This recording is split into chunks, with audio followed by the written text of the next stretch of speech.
Di pembahasan sebelumnya, ketika Xiao Tian sedang menemani Lu Shaiyuan di pemandian air panas, sialnya dia ditemukan oleh istrinya.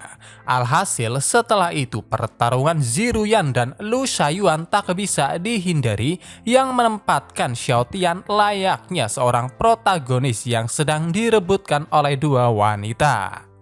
Untungnya dengan taktik cerdas Xiao Tian, dia berhasil melerai keduanya meskipun dia harus dihukum oleh istrinya yang mengharuskan dirinya untuk tetap tinggal di kota Xingyan, tepatnya di rumah lama Liu Yan. Meski begitu, malam harinya istrinya tetap datang, bahkan Lu Shaiyuan juga ikut bergabung. Masuk ke cerita saat ini. Setelah Lu Shaiyuan mengungkapkan tentang identitas aslinya, pastinya benar-benar membuat Xiao Tian dan Ziruyan terkejut. Namun karena pada dasarnya perasaan yang dimiliki Lu Shaiyuan terhadap Xiao Tian benar-benar tulus, dia segera meminta maaf padanya dan tak lupa menjelaskan bahwa selain identitasnya, semua yang telah dia katakan sebelumnya memang benar adanya, khususnya perasaannya. Pastinya Xiao Tian sama sekali tak begitu mempermasalahkan semua itu. Justru sebaliknya, dia yang akhirnya yakin bahwa Lu Shaiyuan bukanlah seorang manusia, semakin tertarik padanya, khususnya dua tanduk di kepalanya. Jika tanduk itu rusak, apakah akan sakit? Apakah akan bertahan selamanya dan apakah perlu dipoles secara teratur? Selain itu, jika kalian iblis ingin mendekorasinya, apakah kau akan membuat lubang di dalamnya dan apakah itu menyakitkan? Tanya Xiao Tian penuh dengan antusiasi yang langsung dijawab bahwa tanduk seorang iblis merupakan simbol dari klan Holy Demon dan itu juga merupakan bagian tubuh yang paling keras. Adapun sakit atau tidak, jika rusak pastinya itu sakit, tetapi pada dasarnya keluarga iblis tidak mempunyai kebiasaan ataupun hobi untuk merusaknya ataupun melubanginya. Kakak Xiao, tidakkah kau merasa aneh saat melihat tanduk dan juga ekorku? Tanya Lu Shaiyuan, yang mana hal itu malah membuat Xiao Tian semakin bersemangat dan langsung mengecek ekornya. Baru kemudian dia menegur Lu Shaiyuan agar tidak berpikiran seperti itu dengan alasan bahwa meskipun Lu Shaiyuan berasal dari ras Holy Demon, Lu Shaiyuan yang dia kenal tetaplah Lu Shaiyuan bermarga Lu. Karena senang, Lu Shaiyuan segera melompat untuk memeluk Xiao Tian, tetapi sayangnya dia langsung dihadang oleh Ziruyan sebelum akhirnya mereka berdua pun kembali bertengkar yang membuat Xiao Tian tersenyum senang sampai-sampai menyuruh Wang Cai untuk merekamnya yang ternyata Wang Cai telah melakukan itu sejak kemarin. Setelah cukup puas melihatnya, Xiao Tian kemudian memisahkan keduanya dan kembali bertanya mengapa Lu Shaiyuan mau mengungkapkan semua rahasianya itu. Sebelum benar-benar mengatakan alasannya, pertama-tama Lu Shaiyuan menjelaskan beberapa hal yang mana intinya dikatakan bahwa 3000 dunia sebenarnya hanyalah sebuah nama konseptual karena sebenarnya ada lebih dari 3000 dunia dengan aturan masing-masing yang mana jika dilanggar bisa mengakibatkan ruang tidak stabil dan bahkan auranya juga kacau. Hal semacam itu bisa disebut sebagai domain tandus. Sebagai contohnya, ada wilayah Tandus Selatan yang pernah disebut sebagai domain api selatan. Di tempat itu dulu pernah diperintah oleh sebuah dinasti, yaitu dinasti Yan Agung yang sayangnya 60.000 tahun lalu pertempuran dunia alam telah menghancurkan dunia alam. Alhasil 2000 tahun yang lalu wilayah selatan dipastikan tidak dapat bertahan hidup secara normal dan ditetapkan sebagai wilayah Tandus Selatan. Ziruyan, dunia yang kau alami sejak kecil sebenarnya semuanya salah tambah Lu Shaoyuan yang pastinya hanya bisa membuat Ziruyan terkejut sekaligus bingung hingga pada akhirnya dia berkata bahwa itu semua tidak masalah karena meskipun palsu atau tidak, dirinya tetaplah seorang permaisuri Yan Agung, penguasa dari orang-orang di dinasti Yan Agung. Melihat keputusan dan tekad yang dimiliki Ziruyan benar-benar membuat Lu Shaoyuan sangat bahagia. Bahkan setelah itu untuk sementara waktu mereka kembali menggoda satu sama lain. Mari kita berhenti membuat masalah dan kembali membicarakan bisnis kita. Faktanya, penyebab masalah ini ada hubungannya dengan ayahmu Zidisun, ucap Lu Shaoyuan yang mulai kembali menjelaskan pokok permasalahannya. Karena Lu Shaoyuan tak ingin berbohong lagi pada Xiao Tian, dia pun mulai menceritakan tentang masa lalunya yang pada dasarnya tak berbeda jauh dengan apa yang sebelumnya dia jelaskan, yang mana intinya sejak dia lahir 20 tahun yang lalu, kedua orang tuanya serta saudara-saudaranya telah memulai perang saudara yang mengakibatkan saudara laki-laki dan perempuannya meninggal setelah orang tuanya meninggal. Setelah aku berhasil naik tahta, aku tidak sengaja melihat perjanjian tripartit tentang dinasti Yan Agung dari kakak ke-18 Kaisar tambah Lu Shaoyuan yang membuat Ziruyan sedikit terkejut. Namun keterkejutannya itu lebih tertuju pada umur Lu Shaoyuan yang ternyata hanya lebih tua 1 bulan darinya, dan juga jalan hidup Lu Shaoyuan memiliki sedikit kemiripan dengan kehidupannya.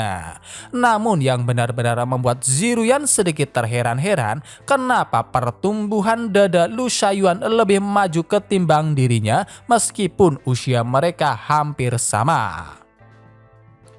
Menurut catatan sejarah yang Lu Shaoyuan peroleh di Sekte Holy Demon, dahulu kala, tepatnya 100 tahun yang lalu, ketika wilayah Tandus Selatan masih berada di bawah kendali Kekaisaran Dongyan dan Pavilion Tianji, di sebuah pegunungan, generasi muda Kekaisaran Dongyan dan juga Pavilion Tianji secara tak terduga berhasil menemukan keajaiban baru, dan itu adalah bangkai naga. Tetapi keajaiban yang dibicarakan bukanlah naga itu sendiri, melainkan kristal di kepalanya yang di dalamnya terdapat seorang bayi, dan bayi tersebut adalah Zidisun, ayah dari Ziruyan.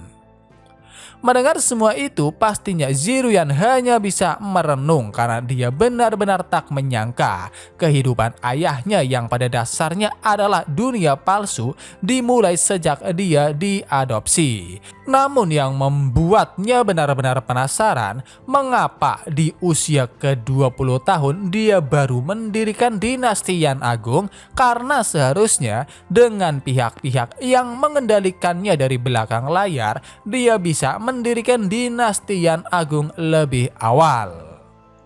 Untuk menjawab pertanyaan Ziruyan, Lu Shaoyuan kembali melanjutkan ceritanya. Setelah generasi muda dari Kekaisaran Dongyan dan juga Pavilion Tianji berhasil menemukan Zidisun, meskipun senang karena berhasil menemukan sebuah harta karun embrio bawaan, tetapi sayangnya mereka sama sekali tak dapat melepaskan segel yang mengurung Zidisun. Setelah diteliti secara saksama, rasa senang mereka semakin bertambah karena selain embrio bawaan, mereka tahu bahwa Zidisun memiliki darah ortodoks dari kaisar umat manusia. Di saat mereka berdua sedang kesulitan mencari solusinya, disitulah pihak ketiga muncul, dan dia berasal dari Sekte Holy Demon yang berkata bahwa meskipun darah kaisar tidak bisa dirampas dengan paksa, tetapi ada cara lain untuk bisa memaksimalkan penggunaan darah. Untuk identitas dari pria iblis yang baru saja datang, dia merupakan sosok yang sebelumnya dipanggil dengan sebutan kakak kaisar ke-18. Sehubungan dengan permasalahan tersebut, kakak kaisar ke-18 menyarankan sebuah kerjasama yang mana tujuan akhirnya pastinya untuk mengendalikan kehidupan Zidisun. Untuk kerjasamanya sendiri, kakak kaisar ke-18 berkata bahwa dari pihak iblis, dia akan menyediakan cara untuk membeli budak dan mengirim kembali populasi dengan beberapa sumber daya yang tidak bisa didapatkan oleh kekaisaran Dongyan dan juga Pavilion Tianji. Untuk Pavilion Tianji, mereka bertanggung jawab atas pengamatan, perhitungan, dan perancangan. Sedangkan Kekaisaran Dongyan bertanggung jawab untuk menyumbang orang dan upaya serta menggunakan pengalamannya sendiri untuk menciptakan dinasti milik Zidisun yang saat ini kita mengenalnya sebagai dinasti Yan Agung.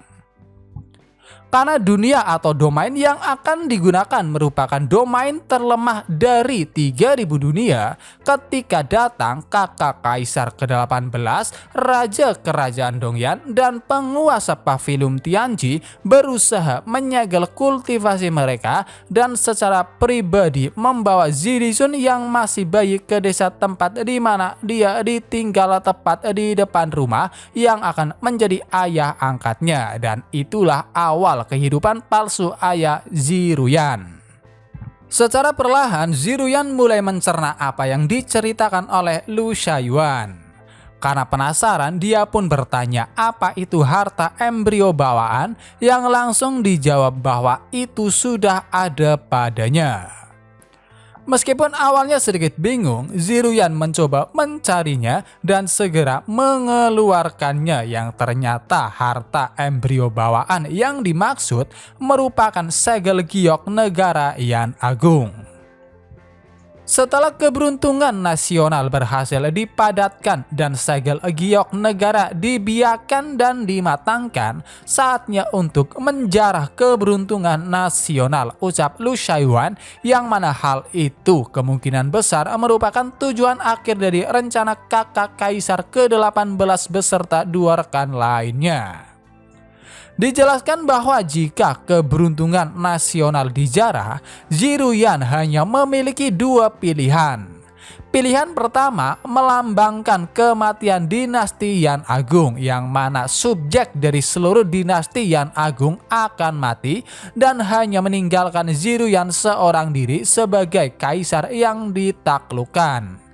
Adapun pilihan kedua berkebalikan dari pilihan pertama, yang mana Ziruyan harus melawan balik serangan dari penjarahan negara dan mengorbankan dirinya sendiri untuk melindungi seluruh rakyat Yan Agung.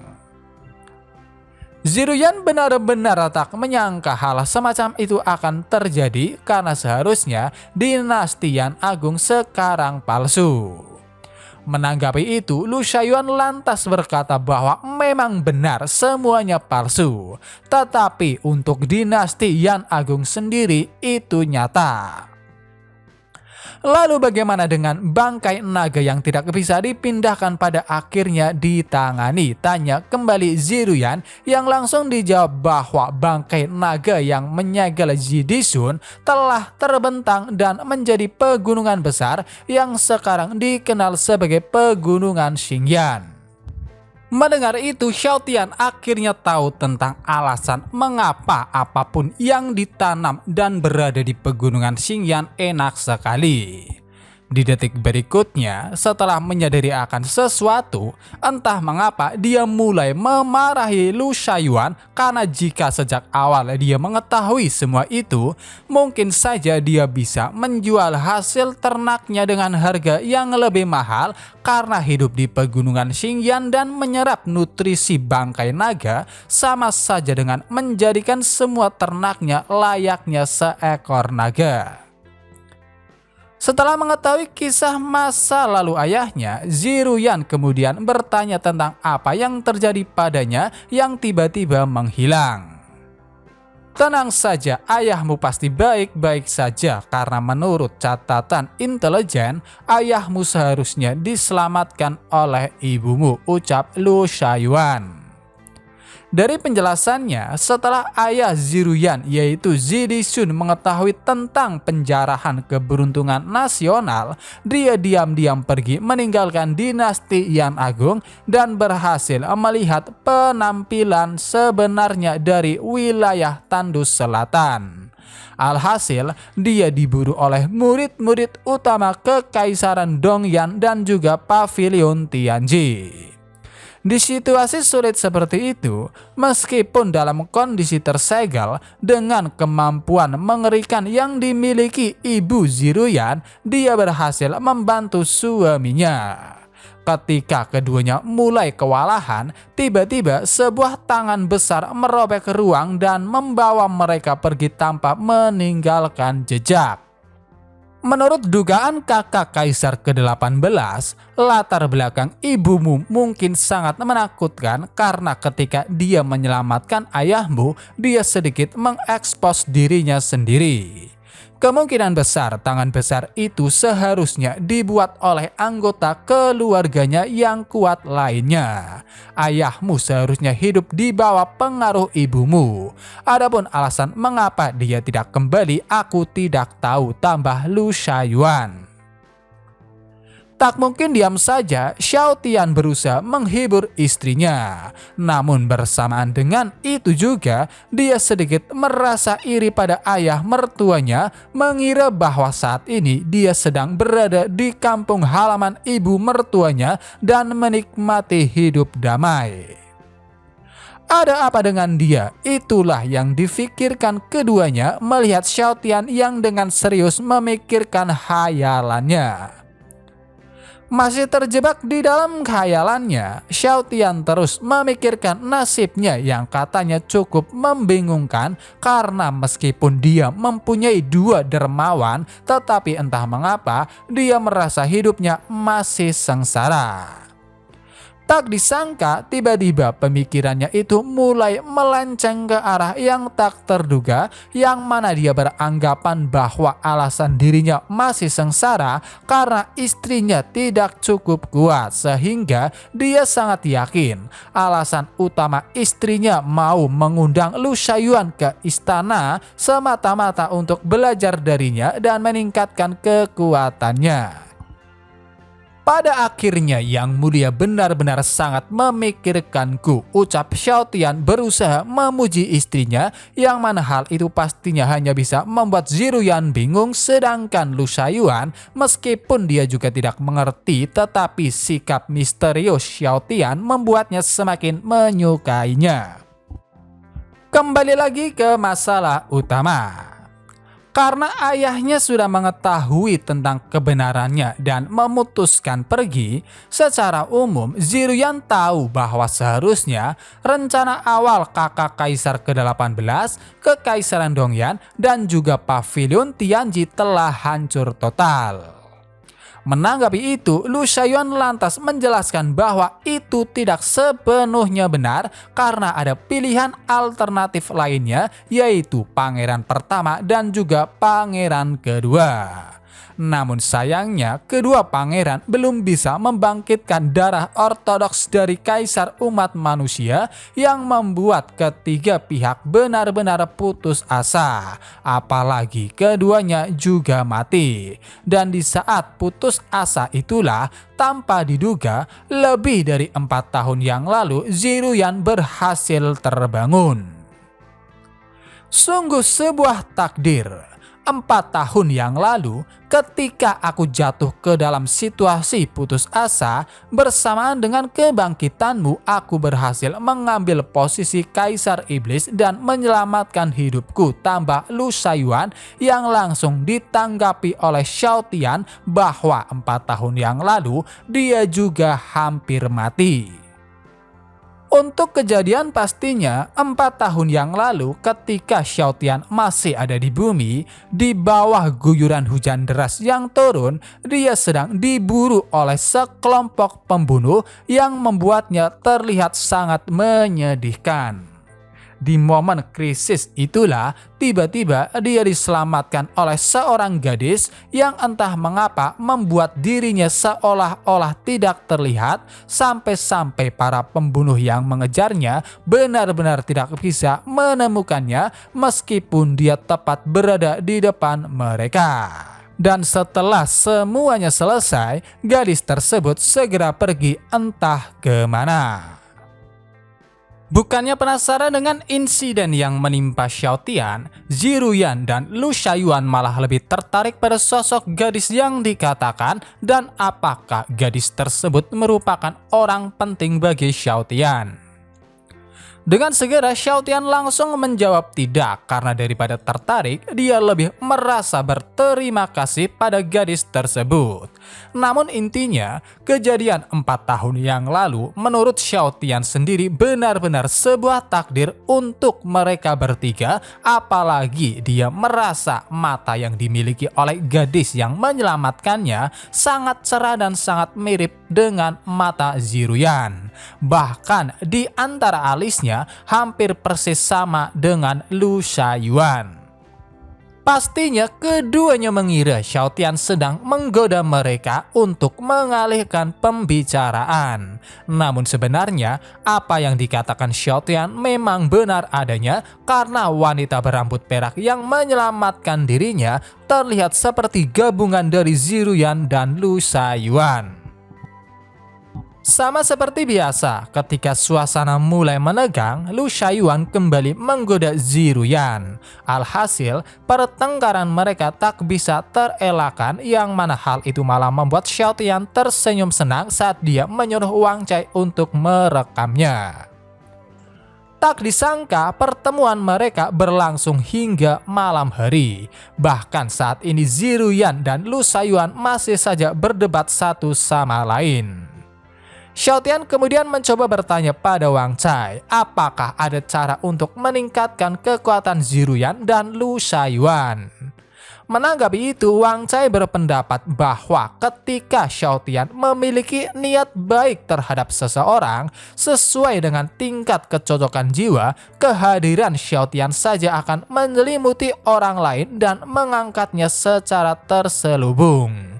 Gampangnya, hanya dengan berada di dekat Xiao Tian, secara perlahan seseorang bisa menjadi lebih kuat dan efeknya sendiri bergantung pada tingkat kecocokan jiwa. Master, ini adalah analisa data kecocokan jiwa saat ini, ucap Wang Cai menunjukkan hasil analisanya. Untuk kecocokan jiwa Ling Er berada di angka 71%, Liu Yan 54%, Yang Ming 90%, Ziruyan 105%, dan Lu Shaiyuan 102%. Melihat jumlah tak masuk akal milik Yang Ming pastinya hanya bisa membuat Xiao Tian terkejut, sehingga Wang Cai sekali lagi berusaha menjelaskan bahwa tingkat kecocokan jiwa ditingkatkan sesuai dengan seberapa sering Xiao Tian tinggal dengan pihak lain.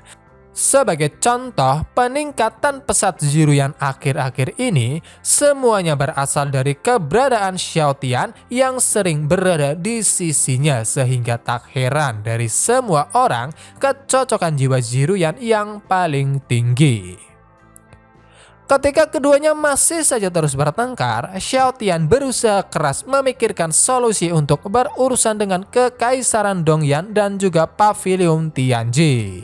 Bahkan ada juga sekte Holy Demon, meskipun pada akhirnya dia mengesampingkannya, karena bagaimanapun juga saat ini sekte Holy Demon sudah tidak menjadi ancaman lagi karena Lu Shaiyuan ada di pihak mereka. Dari pendapat Wang Cai, setelah mengumpulkan dan menganalisa data dari penjelasan Lu Shaiyuan, kemungkinan besar dua kekuatan yang dimaksud tidak berada di kota Tandus Selatan.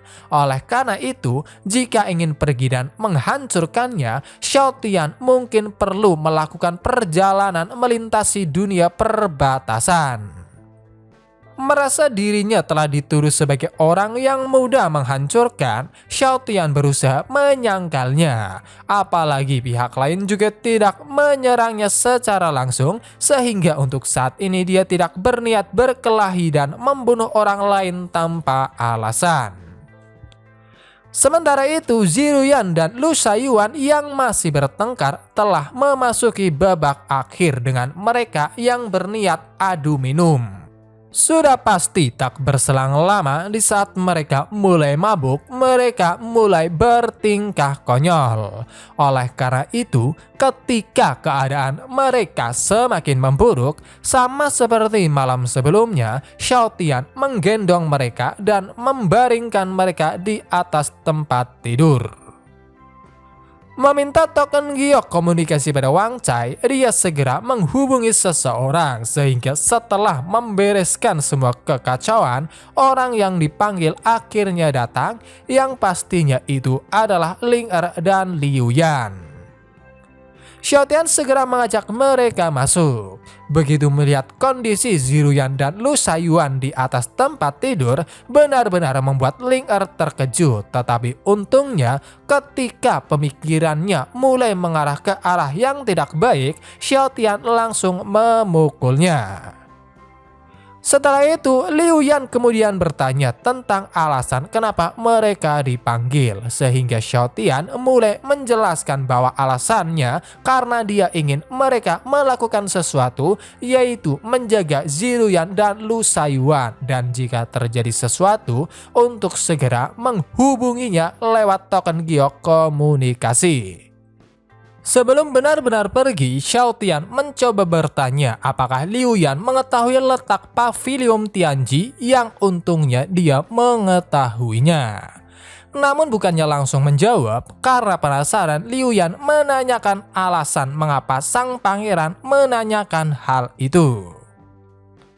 Seharusnya kau sudah tahu tentang karakter raja ini yang benar-benar tidak tahan untuk menyalahkan orang lain.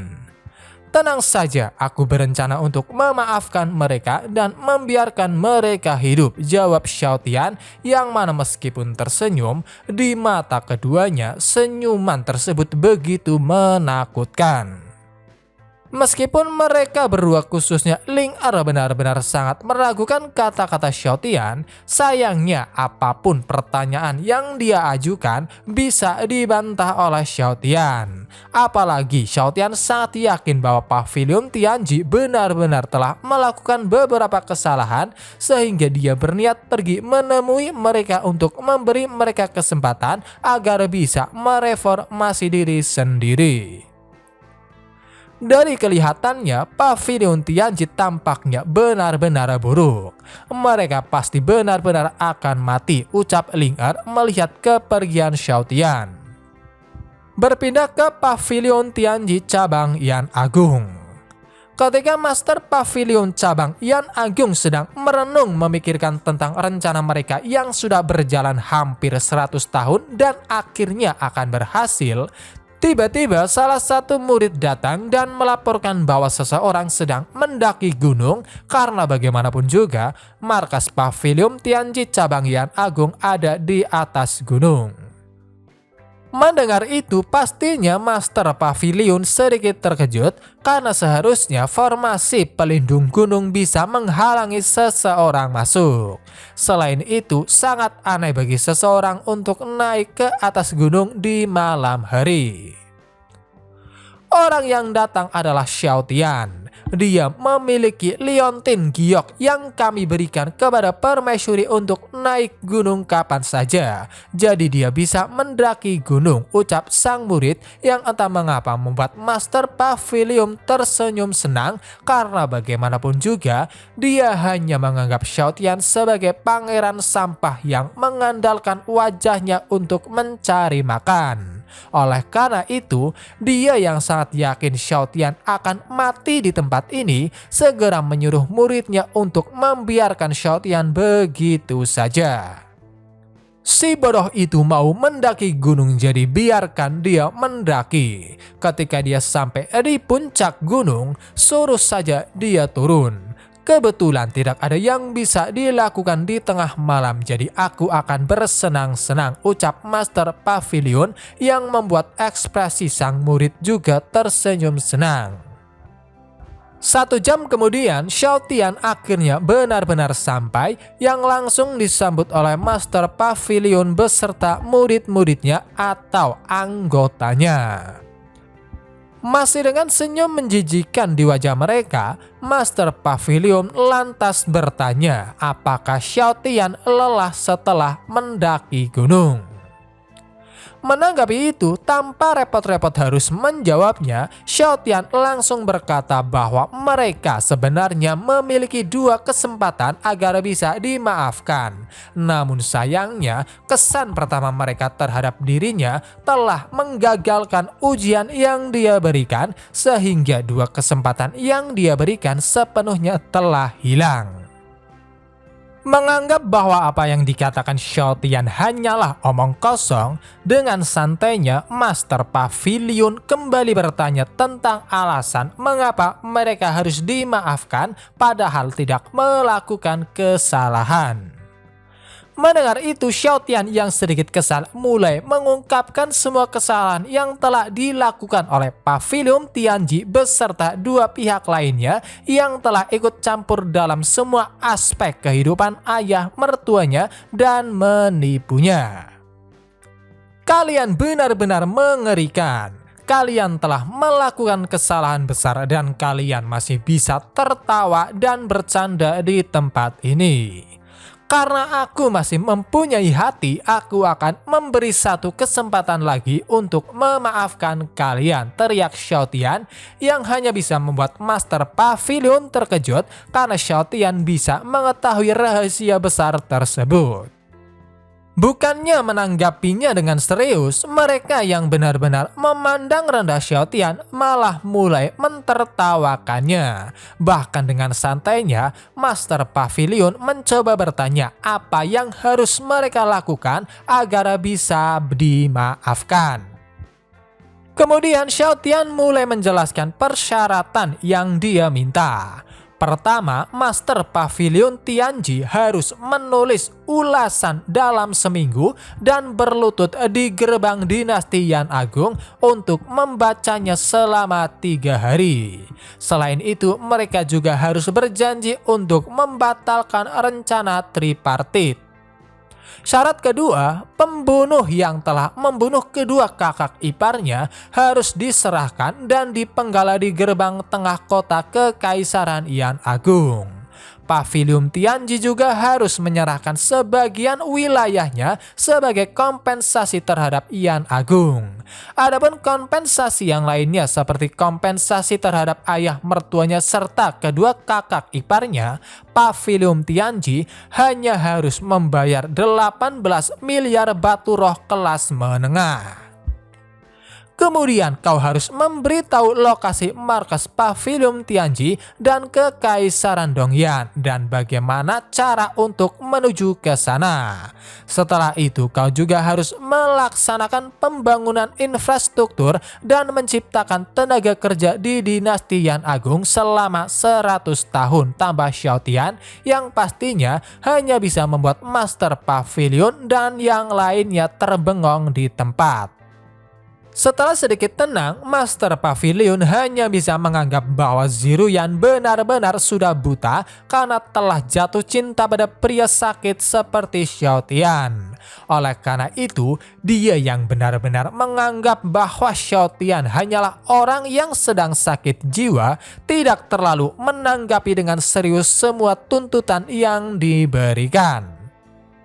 Aku tidak punya waktu untuk bermain gila denganmu di sini dan sekarang aku akan memberimu 2 pilihan. Ikuti aku dengan patuh atau tertangkap olehku, ucap Master Pavilion yang benar-benar memandang remeh Xiao Tian. Bahkan ketika Xiao Tian sekali lagi menegaskan niatnya, mereka malah mulai mentertawakannya. Singkat cerita, Xiao Tian yang benar-benar sudah sangat marah akhirnya melepaskan pukulannya yang dalam sekejap mata memusnahkan salah satu dari mereka yang sedang tertawa terbahak. Hal itu pastinya langsung membuat Master Pavilion dan yang lainnya benar-benar terkejut sampai-sampai Master Pavilion mulai mengutuk Liu Aotian karena informasi yang dia berikan benar-benar salah. Aku baru saja kehilangan kesabaran, tetapi aku perlu mengingatkan kalian bahwa ini serius. Apakah begitu sulit bagi kalian untuk menjadi orang baik, mengakui kesalahan kalian, dan bertobat? Ucap Xiao Tian dengan tatapan tajamnya yang hanya bisa membuat Master Pavilion dan yang lainnya gemetar ketakutan. Bahkan tanpa berbasa-basi lagi, Master Pavilion langsung menyetujui semua tuntutan yang diberikan oleh Xiao Tian. Mendengar berita baik, pastinya Xiao Tian segera meredakan amarahnya sehingga dia kembali bertingkah konyol, yang mana biaya kompensasi 18 miliar tiba-tiba harus ditambah 2 miliar lagi sebagai biaya pukulan yang baru saja dia lepaskan, yang katanya secara tidak langsung telah melenyapkan kambing hitam yang bersembunyi di pavilion Tianji. Mendengar itu, Master Pavilion pastinya benar-benar sangat kesal. Akan tetapi dia sama sekali tak bisa memprotesnya, sehingga yang dapat dia lakukan hanya menerimanya. Pangeran Xiao, 20 miliar batu roh kelas menengah sangatlah banyak dan aku tidak dapat membawanya sekarang.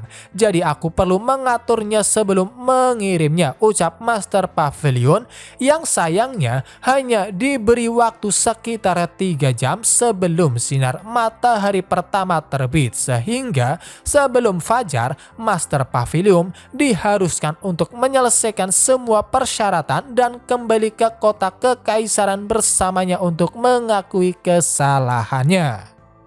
Meskipun benar-benar sangat kesal bersikap tak masuk akal Xiao Tian, sebisa mungkin Master Pavilion berusaha tetap tenang sehingga dia yang merasa bahwa Xiao Tian terlihat sedang terburu-buru lantas menanyakan alasannya, yang mana hal itu benar-benar membuatnya sangat terkejut karena alasan Xiao Tian terburu-buru hanya karena dia harus segera kembali sebelum fajar untuk membuat sarapan lezat untuk istrinya agar uang sakunya tidak dipotong.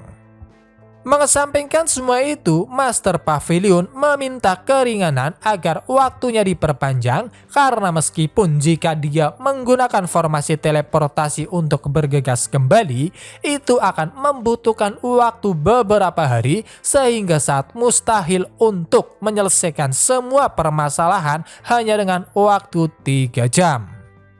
Aku rasa kau benar-benar keras kepala. Kau bahkan tidak ingin menghargai kesempatan terakhir ini, ucap Xiao Tian yang akhirnya bersikap tegas sehingga mau sekeras apapun Master Pavilion memohon, usahanya sia-sia. Justru sebaliknya, hal itu malah membuat Xiao Tian semakin marah. Alhasil, karena diskusi baik-baik tak mungkin lagi bisa dilanjutkan, setelah itu Xiao Tian mulai mengamuk dan memusnahkan mereka satu demi satu.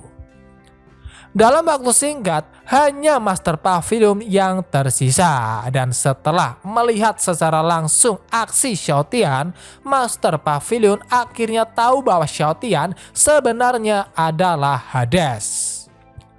Awalnya Master Pavilion masih bersikap tenang karena dia sangat yakin jika identitas Xiao Tian terungkap ke publik, dia akan diburu oleh pihak lain. Tetapi begitu Xiao Tian menjelaskan bahwa hanya dirinya yang tersisa, Master Pavilion benar-benar putus asa dan sayangnya sebelum dia berhasil melarikan diri, Xiao Tian sudah mencekik lehernya. Setelah itu, untuk sementara waktu Xiao Tian terus mengatakan keluhannya. Di saat itulah Master Pavilion berusaha mengancam dengan memberitahu bahwa dirinya mempunyai rahasia besar tentang Ziruyan sehingga mau tak mau Xiao Tian melepaskannya.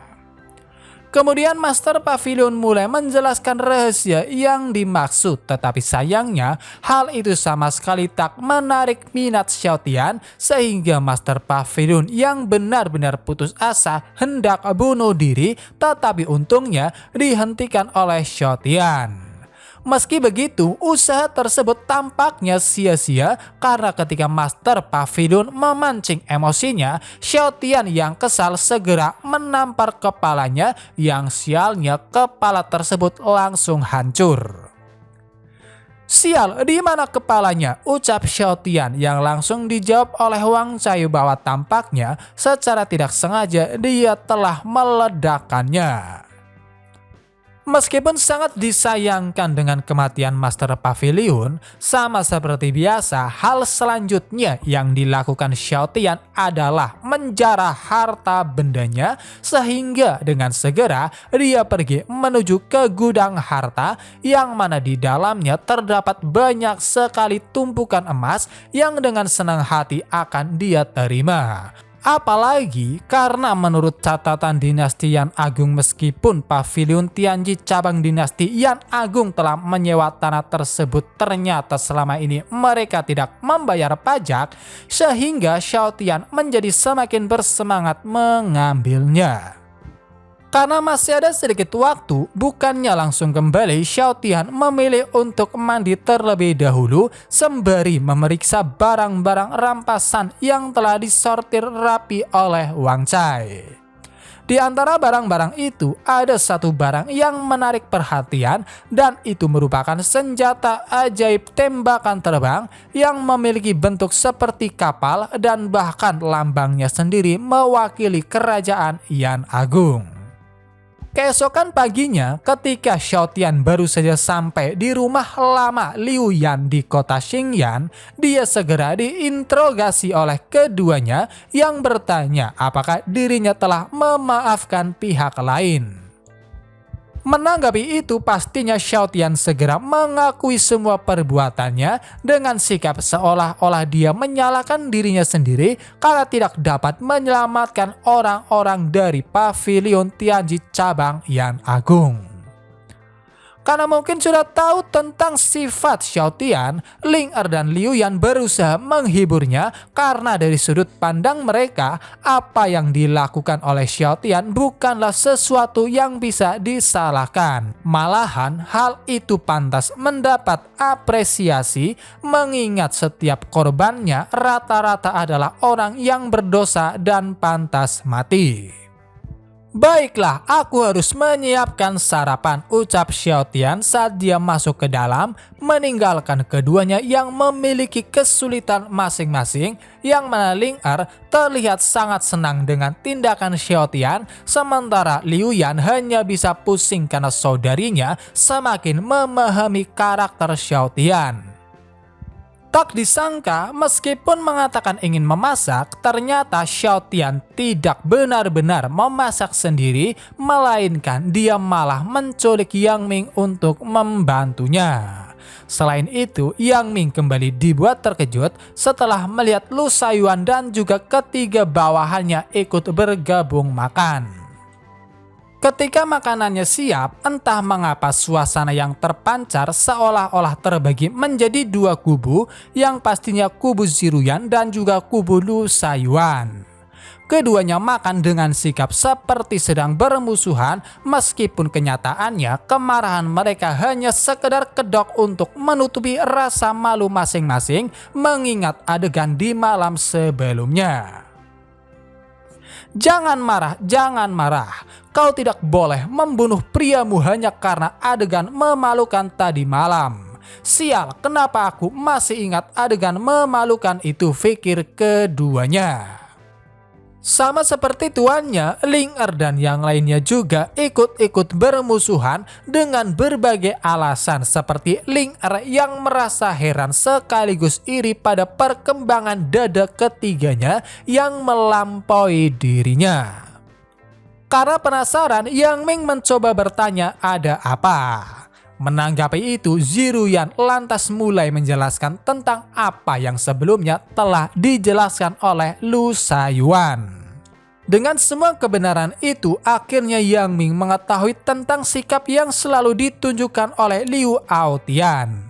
Adapun Ling Er, dia sama sekali tak memahaminya, sehingga secara singkat Liu Yan mencoba menjelaskannya dengan berkata bahwa pada dasarnya selama ini mereka telah dibesarkan sebagai babi dan akan disembelih saat menjadi gemuk.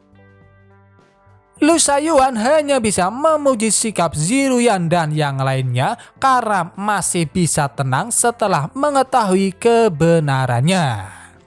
Yang Ming yang telah mengetahui identitas Lu Shaoyuan pastinya hanya bisa bersikap hormat layaknya menghormati Ziruyan. Bahkan dia sampai meminta saran tentang embrio bawaan yang langsung dijawab bahwa mereka tidak perlu terlalu mengkhawatirkannya sekarang karena meskipun setelah embrio bawaan matang dan seseorang ingin mengambilnya, orang tersebut yang ingin memasuki wilayah ini harus menekan basis kultivasinya ke alam sains tingkat 10.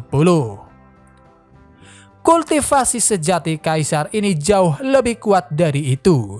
Jadi kalian tidak perlu khawatir, tambah Lu Shaoyuan yang membuat Ziruyan merasa tersaingi sehingga dengan malu-malu dia berkata bahwa cepat atau lambat akan melampauinya.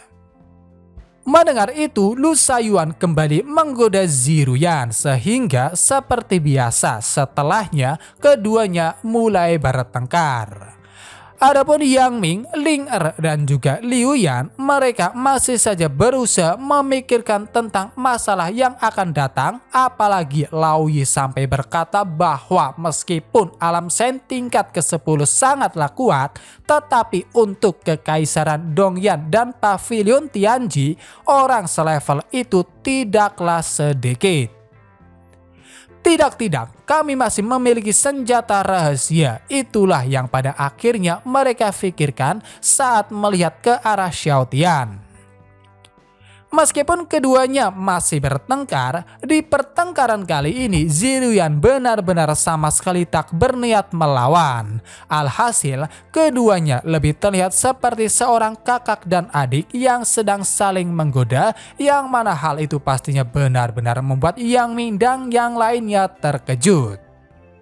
Jangan terlalu khawatir, kaisar ini akan membantu. Hanya kekaisaran Dongyan dan Pavilion Tianji sangat mudah untuk menyelesaikannya, ucap Lu Shaoyuan sebelum akhirnya dia menagih janji pada Ziruyan yang katanya akan membiarkannya tinggal di istana. Meskipun awalnya Ziruyan masih ragu karena Lu Shaoyuan terus menggodanya, pada akhirnya dia pun menyetujuinya asalkan Lu Shaoyuan mau menuruti 3 syarat yang diberikan. Untuk syarat yang pertama, Lu Shaoyuan hanya boleh memiliki Xiao Tian di pagi hari, sehingga di sore hari dan malam hari sepenuhnya Xiao Tian menjadi miliknya. Syarat yang kedua, Lu Shaoyuan hanya diperbolehkan tidur dengan dirinya dan tidak boleh menyerang Xiao Tian di malam hari. Sedangkan untuk syarat yang ketiga, Lu Shaoyuan harus bersaing dengannya untuk bisa meningkatkan kekuatannya dan juga tidak diperbolehkan bertarung dengan anggur. Ketika mereka saling menatap satu sama lain, hal itu malah membuat mereka berdua malu sehingga Lu Shaoyuan segera mendorongnya menjauh bersamaan dengan dia yang meminta perubahan pada syarat kedua, yang mana 3 orang yang pastinya mereka berdua dan juga Xiao Tian harus tidur bersama. Melihat tingkah kocak keduanya, pastinya hanya bisa membuat Ling Er, Liu Yan, dan Yang Ming tertawa. Adapun kasus Xiao Tian, Yang Ming hanya bisa bersimpati padanya saat tatapannya menatap ke arah tertentu. Adapun Lao Yi, Lao Er, dan Lao Shan, mereka hanya bisa menepuk jidat karena kedatangan mereka ke dinasti Yan Agung seharusnya untuk memenangkan kekayaan nasional, tetapi malah sebaliknya permaisuri mereka menempatkan dirinya di dalamnya. Sesuai dengan perjanjian yang mereka sepakati, keesokan paginya Xiao Tian terbangun sambil diapit oleh kedua istrinya. Tak ingin membangunkan keduanya, dengan penuh kehati-hatian dia berusaha membebaskan diri dan pergi keluar. Keduanya yang ditinggal masih dengan mata tertutup, mereka mulai mencari-cari keberadaan Xiao Tian sampai akhirnya mereka kembali berpelukan. Karena lapar, Xiao Tian memutuskan untuk pergi sarapan ke tempat Yang Ming. Namun sayangnya, karena saat ini Yang Ming sedang bersama dengan istrinya, dia tidak bisa menyiapkan makanan lezat yang biasa dihidangkan, sehingga Xiao Tian harus bisa puas dengan menyantap roti kukus yang bahkan menurutnya ukurannya sangat kecil untuk porsinya. Tiba-tiba salah satu bawahan Li Shuang datang untuk menyerahkan sebuah informasi yang mana setelah membacanya benar-benar membuat Li Shuang terkejut karena isinya sehubungan dengan pavilion Tianji yang telah dihancurkan oleh orang misterius yang diyakini adalah Hades. Yang Ming juga awalnya ikut terkejut setelah melihat ekspresi istrinya. Tetapi setelah mengetahui isinya, dia kembali menjadi tenang yang hanya bisa membuat Li Shuang merasa bingung. Mengesampingkan semua itu, dia berniat pergi ke istana untuk melaporkan masalah tersebut pada Ziruyan. Namun bukannya langsung pergi, dia malah berusaha membicarakan Hades sehingga dengan segera Yang Ming mendesak istrinya untuk segera pergi dengan alasan bahwa masalah sepenting itu tidak boleh ditunda-tunda. Masuk akal.